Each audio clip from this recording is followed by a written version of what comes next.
Well, thank you so much. Thanks so much. Oh, please be seated. Please be seated. Great to be back in Fort Pierce.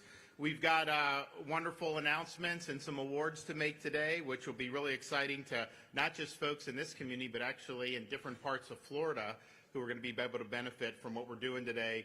We are very proud of what we've been able to accomplish, particularly with respect to economic growth and infrastructure investment in the state of Florida. Our economy here has been ranked #1 in the nation 2 years in a row by CNBC. Last year we were ranked #1 for economy by U.S. News and World Report. Our GDP is about $1.6 trillion. If we were our own country, we'd be anywhere from 13th to 16th in the world. If we were a separate country, since 2019, we are just barely, almost first, but barely second for GDP growth. And the state ahead of us is Idaho, which is a lot smaller than us, and so they have more ability to grow at a higher percentage. So we're really leading the way on that. #1 in new business formation since 2019. We've secured AAA credit ratings from all the major rating agencies. We're #1 in domestic net in-migration since 2019. We also have added jobs, well, the private sector's added jobs in 56 of the last 59 months since May of 2020. And for the 53rd month in a row, our unemployment rate in Florida is lower than the unemployment rate of the nation as a whole. And our over-the-year private sector job growth rate has exceeded the nation's for 46 of the past 48 months. And these are positive examples of what can be done. Now, we've also achieved this while managing the finances of the state and our budget in a very responsible way. Since I became governor, if you take all the debt that the state of Florida has accumulated in its 180-year history, we've retired 41% of it just in this time period. We are now the lowest per capita debt of any state that has state debt in the entire United States of America. Your share as a Floridian for debt would be about $600 per Floridian. Your share of the federal debt, that $37 trillion, would be over $100,000 per U.S. citizen. And so that's couldn't be more different than what they're doing there and what we're doing here. We have also been able to run budget surpluses. We've quadrupled the state's rainy day fund, almost quadrupled it since I became governor in 2019. I mean, I know there's a lot of economic uncertainty. You see the market fluctuating. People are predicting this and that. Look, if I knew what was going to happen, I'd be running a hedge fund, right? And I'd be making a lot more money than I make now. But the reality is we got to prepare for all kinds of contingencies. And so because we've put so much money away in our rainy day fund, Florida is going to be well positioned to handle whatever comes our way in the ensuing weeks, months, and years. We've also been able to cut taxes by a record amount since I've become governor, and I've been leading the charge now saying, as good as that's been, the best way to provide relief to taxpayers in Florida is to do property tax relief. I think it's very important that people recognize as Florida has boomed, property values have increased, and there's some benefit to that. Obviously, if your home increases in value, your wealth is increased. Makes it harder for first-time home buyers to afford. I do think you'll see that correct. These things go up and down. That's just the way it is. But, you know, you have people who bought a house many years ago now having the assessed value higher and higher, and even though you have homestead protection, it still goes up. And people are paying more and more for property taxes, even when they've paid off their mortgage and everything. And it's almost like you don't even own your property, because if you don't pay rent to the government, they can come and kick you off out of your own house. And so we've said this is something that's really important to people, and we want to do certainly an amendment on the ballot in 2026 to be able to provide Floridians with really meaningful protections against what we've seen happen with property taxes. And I know that there's a lot of people that want to see that. I don't know how much we're seeing interest in that in, say, our Florida House of Representatives. Their view is, rather than just because I want to do property taxes, they don't want to do anything I want to do. And so they're basically trying to roll back what we've done for the last 6 years. But their view is they want to do a tax cut that is 3/4 of a penny of the sales tax, which is going to disproportionately benefit tourists and non-residents. Why would you be cutting taxes on Canadian tourists? I want to cut taxes on Florida homeowners. I'd let the tourists pay more for all I care. It doesn't make any sense. Nobody's asking for this. But I think this is just part and parcel of what the Florida House of Representatives is doing this legislative session. They are the least productive Florida House of Representatives that we have seen in modern Florida history. And I can tell you they're the least productive since I've been governor by a country mile. I mean, it is not even close in terms of what they're doing. One of the things I think it's important to know, they've done this budget, and they're negotiating with the Senate, and the Senate's done a better job on all this stuff, but it is what it is. They submitted a budget that is going to take about $500 million that's earmarked through dock stamps to major infrastructure projects. And the thing is, these are all over the state. They're in St. Lucie County, Indian River, they're in Miami-Dade, they're in all these places. That money is important because people have been planning on these projects. These projects are underway. It also allows us to draw more funding for the project. So it's not just, you may have $5 million for some road project. It's that $5 million triggers even more money. And they're looking to do away with that revenue that has gone to these projects and just dump it into general revenue. Well, that's going to throw those projects into turmoil. Did they campaign on doing that? We've done a lot to advance infrastructure priorities. We're a growing state. We have no choice but to do it, and that has been an important part of how we've been able to accelerate road projects, how we've been able to do improvements at airports and seaports, and nobody has ever talked about diverting those funds to general revenue. No one campaigned on that, but that's what their budget's doing. That will short-circuit projects in almost every community, major community throughout the state of Florida. I got a massive spreadsheet. I'm like, you've got to be kidding me. I'm not sure that they realize that that's what they're doing, but that's what they're doing. Their budget also seeks to defund key elements of our Florida Highway Patrol. They defund body armor. They defund 90 positions. They defunded the pay raises that we had to do. And look, I think they deserve it. I think it's the right thing to do. But it's also, we have to do it if we want to keep good people because they can make more money doing other things. So they've done that. And we were down in Southwest Florida last week. You have these, one was a widow. The other's spouse of a trooper that got shot and survived. And they're just beside themselves that this is going on. But that's what they did in their budget. I was down in Naples yesterday highlighting, if you look over the last 6+ years, one of the things that we've done probably better than has ever been done in Florida is not just talk about, but deliver on a commitment to Everglades restoration and water quality improvements. We've had historic funding. We've either completed or broken ground on over 70 projects just since 2019. We have record amount of water now flowing to the Florida Everglades, down to Florida Bay. The salinity levels are the best they've been in recent times. We've obviated the need to do the types of discharges that you remember in 2016 and 2018 at Lake Okeechobee that hit the east and west coast of Florida respectively during those 2 years. We're about to bring on the C-43 reservoir, which is west of Lake Okeechobee. We did the C-44 reservoir and completed that, which is on the St. Lucie side of Lake Okeechobee. So all these things have been really, really important. And our economy is really based on water. Our economy is based on making sure that the plumbing of the state is working as God intended it.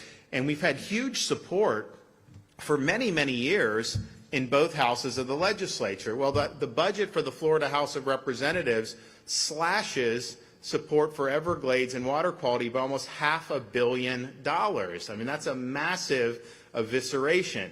And the question is that what they campaigned on? Did they tell you that? No. A lot of these guys campaigned taking credit for what they had been a part of, and deservedly so, to produce this historic level of support and to make all this progress that has been done. So that's what's going on. I think it's really disappointing to see. When you're doing this, with me, we're going to be a law and order state. We're going to do Everglades water quality. We're going to make sure we're cutting taxes, that we're paying down debt. We're going to make sure we're doing infrastructure. We're going to make sure we're doing education, school choice. We've raised teacher pay. We're doing higher education, getting the woke out of higher education, all these different things. Like that's what I told you I'd do, that's what I've done, and many other things. I think you get into problems when you run on one banner and then get in and do different. And not only that, even sabotage the good works that's been done. They just did this education bill in the Florida House of Representatives to try to roll back the reforms that we have instituted over these last 6 years. They basically want to allow the universities to be captured, to allow institutional capture by the political left. That's what happens in other parts of the country when you don't have strong policies making sure that especially our universities are staying on track. And so they do this bill, I call it the Make Universities Woke Again Act, because that's basically what will end up happening. And they got a higher percentage of Democrats voting for it than Republicans voting for it. This is a supermajority Republican, almost 3-to-1 majorities, and yet they're losing more of their own members than the Democrats are losing. That's not what people voted for. That's not what they campaigned on. So we see all this, and they're trying to do a lot of undoing litigation and legal reform and tort reform that's been done. And if that agenda were to pass, you would see doctors leaving the state because they want to go after medical. You would see auto insurance rates. We actually have so far in 2025 average of 5% decrease in auto insurance premiums amongst the major carriers. That's not happening, I think, anywhere else in the country. The only reason it's happening is because of the litigation reform, because the cost of a lot of the lawsuits where you sue first, ask questions later, that is no longer being incentivized in Florida, and so it has made this, it's given consumers a break. But they want to overturn that. They want to overturn all this stuff. And I'm just thinking to myself, like, who is asking for this? It's obviously more of a special interest play. So that's just, unfortunately, what's going on there. I know they're discussing the budget, and hopefully they're able to get to a place that makes sense for the people of Florida. But we're not turning back on the progress that we've made. We are not going to turn our back on law enforcement. We are not going to turn our back on Everglades restoration. We're not going to short-circuit needed infrastructure programs. We're not going to let up on demanding property tax relief. We're not going to let up on demanding that the House of Representatives address the condo crisis that has been created through legislation that had been passed several years ago by the Florida legislature. You have people that are getting hit with these crushing assessments. They're on fixed income. A lot of them own their condos outright. They can't afford to fork over $100,000. And this is being put forward basically because of policies that were implemented by the Florida legislature. So you have a responsibility to look at that, recognize those unintended consequences, and help people stay in their homes. That's what you should be doing. But they haven't been willing to do that yet either. So which brings us to today.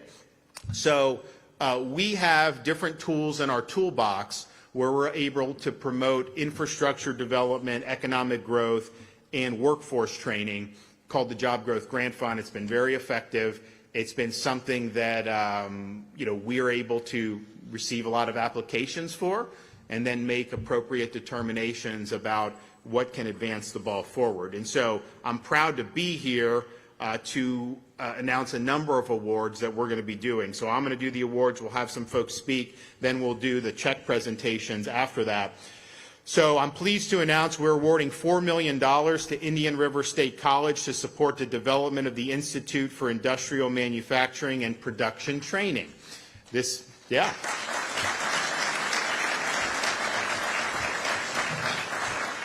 new institute will offer accelerated hands-on training in high-demand fields, including quality control and assurance, metrology and inspection, system maintenance, and process automation. These programs will directly support the growing needs of manufacturers in the region and prepare students for careers in advanced manufacturing. So I think this is exactly what we're talking about. Since I've been governor, we've added more than 100,000 manufacturing jobs in the state of Florida. We've increased manufacturing businesses by over 30%. And these are jobs that I think are really meaningful. You know, some people talk about making things like, you know, there are certain things that are made, you know, like T-shirts in Vietnam. You know, I'm not sure that you'd have a lot of people in Florida that would be lining up to do that. But when you start talking about advanced manufacturing, you're talking about jobs where one person can support a family. This is something that's really, really significant. So I'm glad that we've really become a growing center for manufacturing, and we want to continue to do that as we go forward. Number two, we're awarding $4.9 million to Miami-Dade College to launch new aircraft mechanic training programs. These programs will provide students with a direct pipeline into maintenance, repair, and operations, requiring minimal additional training after graduation. Classes are expected to begin in 2025, with more than 450 students projected to complete the program in the coming years. Now, aircraft maintenance, it's a huge, huge demand in the state of Florida. I mean, we're definitely the aviation capital of the United States, certainly when you talk about private aviation and all this stuff. So there are a lot of opportunities, but then it also bleeds into things like what's going on in the Space Coast. There's people that go through even high school programs for things like aviation mechanics, and they can get hired by Elon Musk's company, SpaceX, right out of high school. I mean, that's happened. So this is something I think that's really, really meaningful. I'm proud of Miami-Dade for stepping up and offering students this really important opportunity.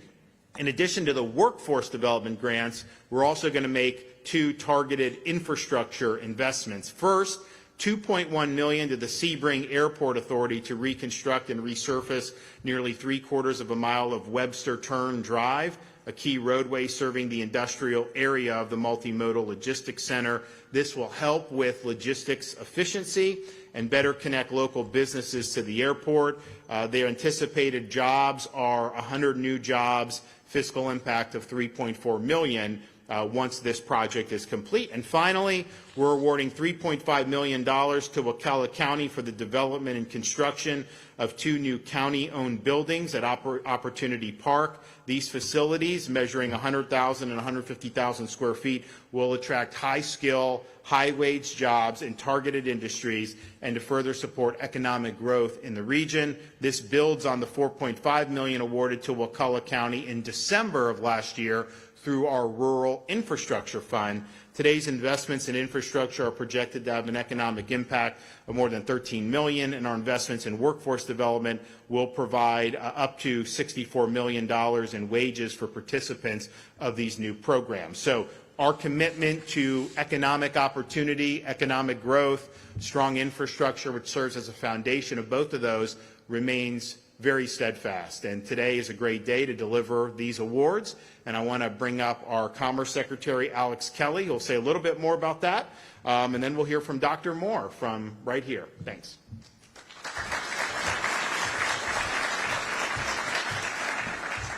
Well, Governor, thank you so much. It's great to be back here at Indian River State College. Governor, thank you for your unwavering focus on investments that drive our workforce, job creation, and business formation. Truly, really very, very hardline results that have been delivering. And thank you, Governor, for really leaning in to, I think, what also makes Florida so unique. And you said it both at the macro level. You know, we're now the 16th largest economy in the world, and at the same time at the micro level, these unique sectors of our economy here in Florida that I think are really part of the special part of the Florida story: military and defense, aerospace and aviation, transportation, shipping and logistics, and really also manufacturing. Governor, you've made the state a manufacturing state.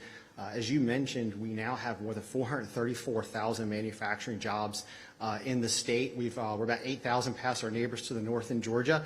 Not that we're competitive, but we're a little competitive. And we have now more than 27,000 manufacturing establishments throughout the state. Both of those numbers, as you mentioned, are the fastest growing in the United States. And a lot of those jobs, sir, as you pointed out, are in precision and advanced manufacturing, including right here at Indian River State College. That was just something simply not true 10 years ago. That's a dynamic change in the state, because it's not just manufacturing. It's the kind of manufacturing, Industry 4.0, that pay great salaries, great opportunities for young people and for those who are looking to elevate their careers. And I think, Governor, these investments, as you know, these investments today really do symbolize the kind of investments that you've been making, that Florida's been making these last 6 years to elevate key sectors throughout the state. As you mentioned, regarding McCullough County, those manufacturing investments there, they're going to support military, defense, law enforcement, and other key sectors that are really, true to heart here in the state of Florida.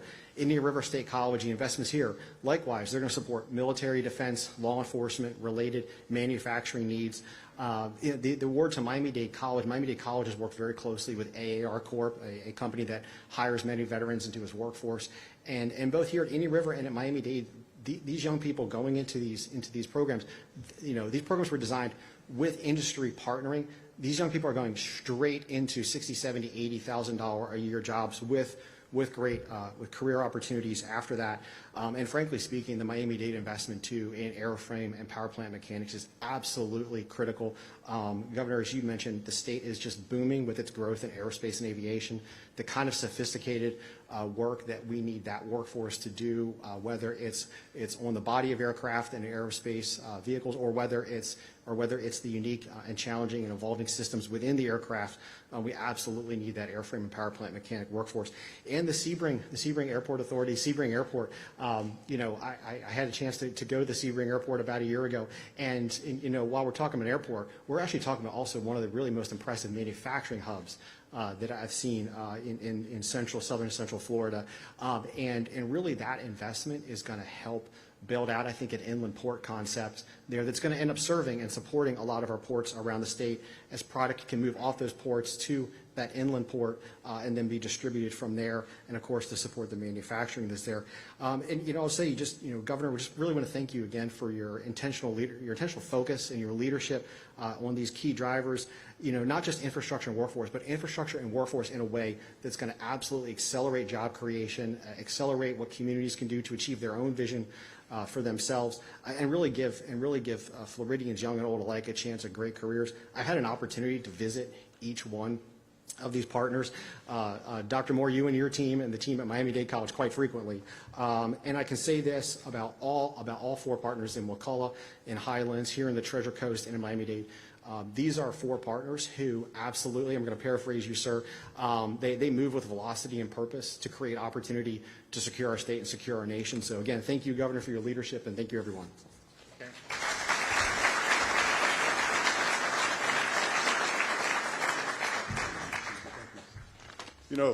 I'm going to talk to whoever scheduled this, because you never want to be the guy before dessert or the guy before the check gets handed out. That's the bad place to be. Governor, thank you for your leadership. Ladies and gentlemen, I'm Timothy Moore, President of Indian River State College. My honor to have you here today. Governor, thank you for taking your time on a very busy schedule. There's a lot of places you could be, but you chose to be here with us in the Treasure Coast and Okeechobee to talk about economic investments and leadership from your office. I want to take a few minutes, sir, with privilege to introduce my Board of Trustees that are present here today. These people volunteer their time with us. The governor appoints them, the Senate confirms them, and they dedicate a lot of time, a lot of effort, a lot of leadership to making sure this college is resourced and properly aligned with the governor's vision of how we're going to drive workforce in the future of this state for many decades to come. So Krista Luna is our chair. Krista, thank you so much, ma'am, for your leadership at Okeechobee County. Thank you. Ms. Susie Karen here from St. Lucie County. Susie, thank you, ma'am. Trustee George, thank you, sir, for your leadership out of Martin County.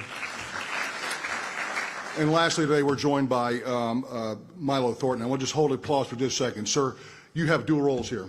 You've come from this community. You are a shining example of what can happen when education and intent and faith all join together. You wear the badge. We thank you for what you do in our service to our college, to our community, to ensure that you are the difference between sanity and insanity in this great economy of ours, great country. Thank you, sir, for your service.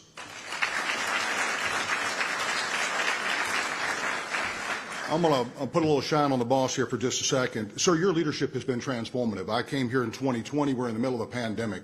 You were unwavering. You are a fact-based leader that made decisions not with emotion, but based on the fact predicate of what was the right thing to do for citizens and their liberty. That's remarkable. Hurricanes.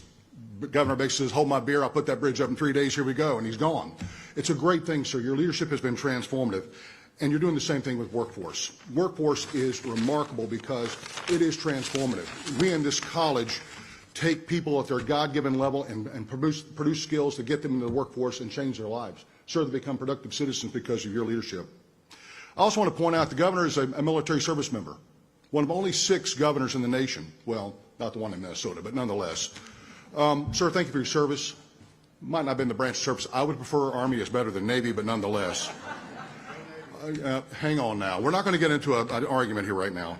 Also, sir, with your permission, I'd like to give a shout out to Lieutenant General Frank Labuti, a U.S. Marine Corps retiree. Frank's got some health challenges. We give him a shout out and Godspeed because he is an essential part of our foundation leadership as well. Sir, we're honored to receive this award from you and your office, Secretary Kelly. Thank you for your leadership, sir. It's awesome. We're here to increase the workers that are prepared to enter this workforce, make money, do things. We're also proud to support the Marine and Aviation and the Second Amendment-based industries in our state because that's the foundation of our Constitution. And, sir, we wouldn't be able to do this without your leadership. You sit there and deliberately drive equation to make sure that opportunities occur for all of us in the state of Florida, and I cannot commend you highly enough for that. The session's a little chippy this year. The governor alluded to that. That's part of a beautiful dynamic called democracy. But it's also time to get the people's work done. When the House is trying to zero out workforce and job growth grants, that's not a starter for this state. We've got to, as citizens, advise our elected leaders to do the right thing, to give the governor the ability to do the things that we're doing today, which is invest and grow and make Americans have the ability to achieve their full God-given potential. And lastly, sir, if you're not busy next Wednesday, Thursday, or Friday, I invite you to come to graduation, shake hands with the Americans whose lives you changed, because let me tell you something, I got 1,700 kids walking next week, and it's because of your leadership, your support. Buildings like this and this kind of grant, sir, make the difference. Thank you, sir. God bless you. Yes, sir. Yes, sir. Christian?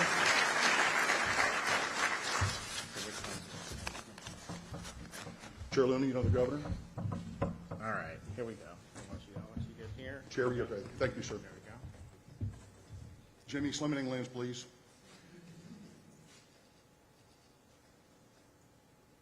All right, good job. Thank you, There sir. go. Yes, sir. Thank you. All right, Miami-Dade. Congrats.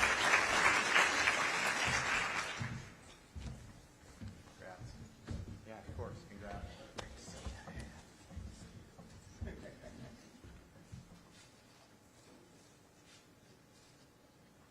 Good deal. All right. Congratulations. Thank you. What color?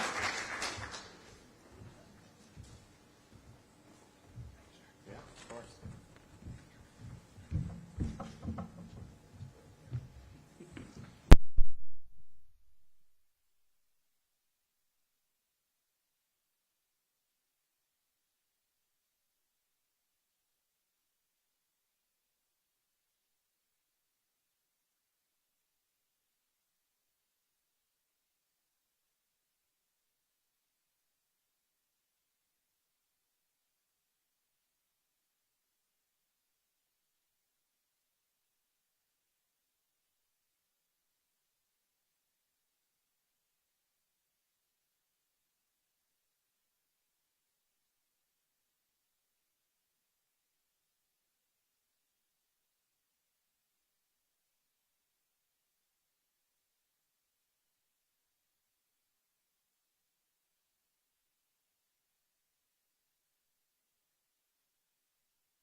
Create and manufacture a narrative. Well, then what happens a few hours later?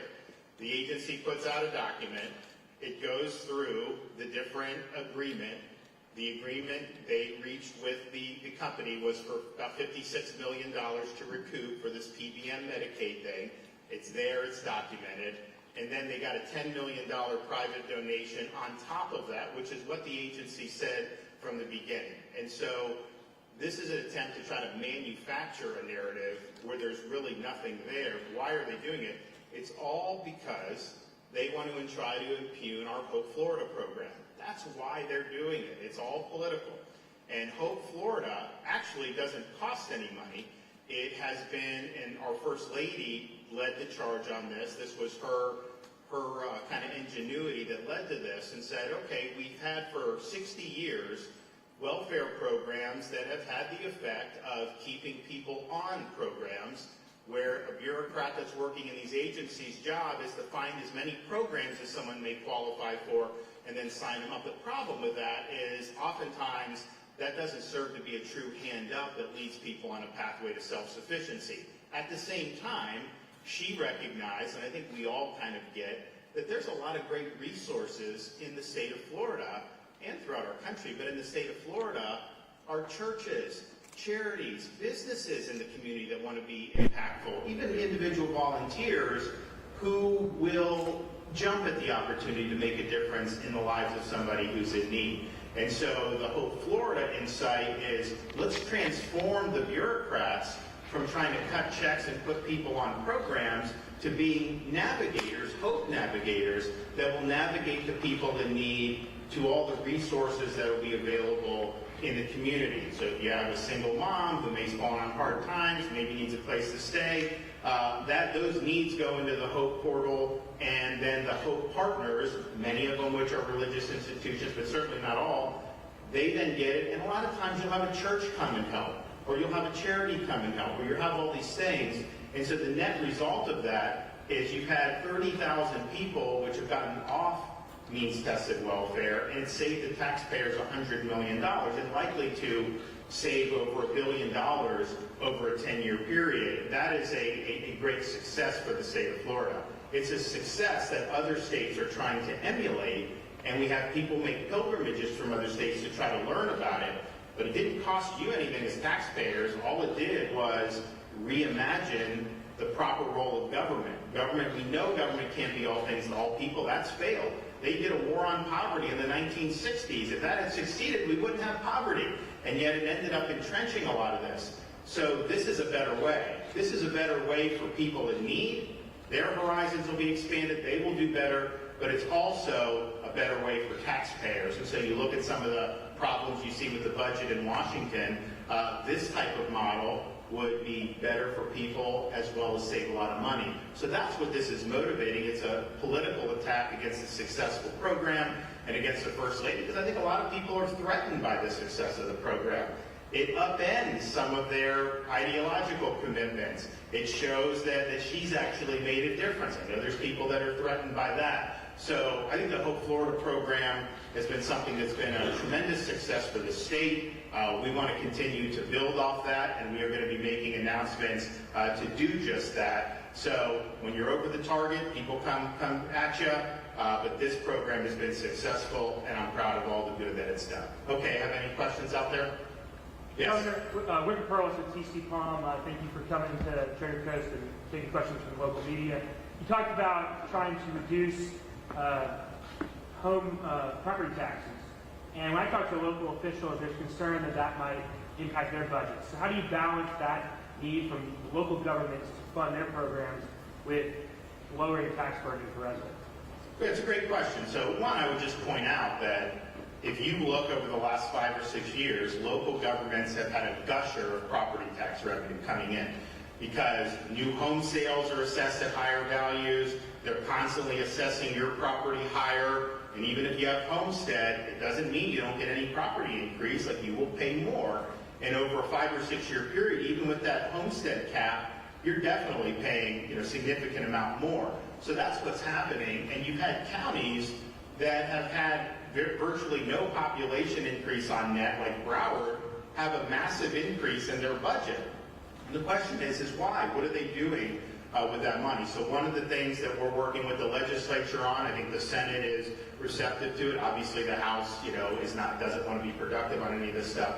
But we want to do, so we're doing voluntary doging of local governments because we want taxpayers to be able to see, what is truly necessary. I mean, obviously public safety is necessary. There's things that are necessary. Nobody is disputing that. But I can tell you, when you look at the growth of these budgets, I mean, it has been significant. And there's some counties that have population growth, so you have to definitely account for that. We have had inflation. You got to account for that. But I think if we're able to go through that exercise this summer, I think we'll be able to show folks that actually, you know, if you just return budgets to what they were a few years ago, you wouldn't be able to miss a beat on the core services, but you'd be able to give people an enormous amount of relief. So we're going to be working over the next however many months.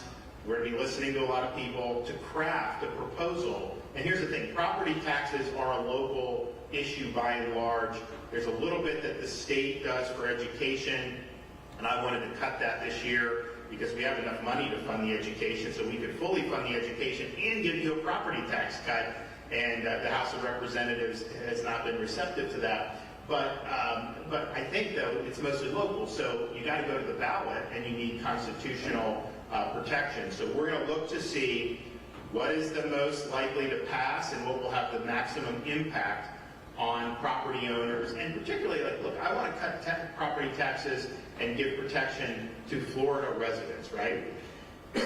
If someone's here, they have their 5th house, you know, houses around the country, and one's in Florida, I don't lose as much sleep over that being taxed, right? But I do lose sleep over hardworking Floridians, retirees, who are constantly having to cut a check to the government just to be able to live on their home. So I think it's something that people want to see action on. We're going to be very thoughtful about it. I want to be as bold as possible, but I also want something that's going to pass, that will pass the legislature and eventually be ratified for the voters. So that's going to be an ongoing thing, but to say we're not going to do any relief on property taxes, to me, that is not acceptable. And I also think it's just unfair. You buy a house, you pay, so like maybe you bought a house 10 years ago for $350 grand. Now someone's coming and telling you it's worth $900,000? Well, you didn't do a market transaction for $900,000. Who's to tell you what it's worth in a given instance? You only know what it's worth when there's a transaction where someone's a willing buyer and a willing seller come together. And it's basically an unrealized gain that they're taxing you on, which I don't think is appropriate. So I think this is a great conversation. I can tell you, if you ask Florida residents, would you rather see property tax relief or this sales tax that's going to benefit a lot of tourists and non-residents? I mean, it's like 95% say they want the property tax relief. It's not even close that that's the case. So I think we've got to do it. I think it remains to be seen exactly how that's going to look, how that will appear on your ballot. But we need to do that in 2026. Now, in the intermediate time, I've called for the state to roll back local property tax as best we can, given the authority that we have. And I think that would be a good first step. But ultimately, the solution is going to be to go on the ballot and provide protections to all of our Florida residents. All right, thanks everybody. Appreciate it.